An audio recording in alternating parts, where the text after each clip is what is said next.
बहुत समय पहले आकाशलोक में दो बहनों का जन्म हुआ, पूर्णिमा और अमावस्या। पूर्णिमा शांत, सौम्य और चंद्र प्रकाश जैसी उज्ज्वल थी, जबकि अमावस्या रहस्यमय, गंभीर और गहरे अंधकार सी आकर्षक थी। दोनों एक दूसरे की परछाई थीं, एक प्रकाश की देवी, दूसरी अंधकार की। इन दोनों बहनों का जीवन पृथ्वी के राजाओं से जुड़ गया। पूर्णिमा को प्रेम हुआ वीरगति प्राप्त कर चुके योद्धा के पुत्र राजकुमार वीरेंद्र से, जो शांत और धर्मनिष्ठ था। वहीं अमावस्या का मन आकर्षित हुआ एक रहस्यमयी और तेजस्वी राजा शौर्य की ओर, जो रात की निःशब्दता में जीता था। एक दिन देवताओं ने निर्णय लिया कि इन दोनों बहनों का विवाह पृथ्वी के दो महान योद्धाओं से होगा।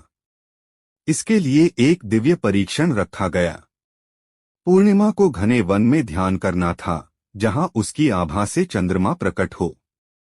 वहीं अमावस्या को एक काले रथ पर आकाश की यात्रा करनी थी, जहां से वह रात के रहस्यों को समेटकर लाए। पूर्णिमा ध्यान में लीन हुई, उसके माथे पर चंद्र तेज चमकने लगा और समस्त वन चांदनी से भर गया। देवताओं ने इसे स्वीकार किया। अमावस्या ने अंधकार के बीच यात्रा की और चुपचाप रात के रहस्यों की ऊर्जा लेकर लौटी। उसका चेहरा रहस्यमय चमक से भरा हुआ था। यह दोनों बहनों की जीत थी। विवाह की भव्य तैयारी शुरू हुई। पूरे महल में फूलों की सजावट हुई, तोरण बंधे, राजकर्मचारी सजग हो गए और ढोलनगाड़ों की ध्वनि गूंज उठी। चांदनी रात में पूर्णिमा और वीरेंद्र का विवाह हुआ। अग्नि के चारों ओर फेरे लेते हुए पूर्णिमा का तेज पूरे मंडप को प्रकाशित कर रहा था। फूलों की वर्षा हो रही थी और आकाश से चंद्रमा जैसे आशीर्वाद दे रहा था।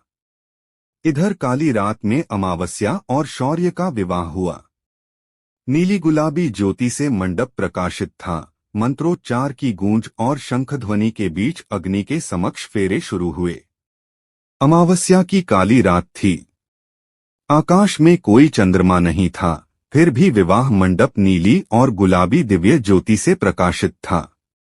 रेशमी अंधकार में मंडप के चार स्तंभ रत्न जड़े दीपों से चमकते, अग्निकुंड की लौ नीली आभा से दमक रही थी। अमावस्या काले कुंदन और चांदी के जड़ाऊ लहंगे में सजी थी, बालों में चांदी की चंद्रवाकृति थी और आंखों में गहराई और शक्ति की चमक थी। शौर्य गहरे नीले रंग की राजसी पोशाक में, कमर में रत्नजड़ित तलवार और मुकुट पर रात्रि का प्रतीक चंद्रकला धारण किए था। दोनों अग्नि के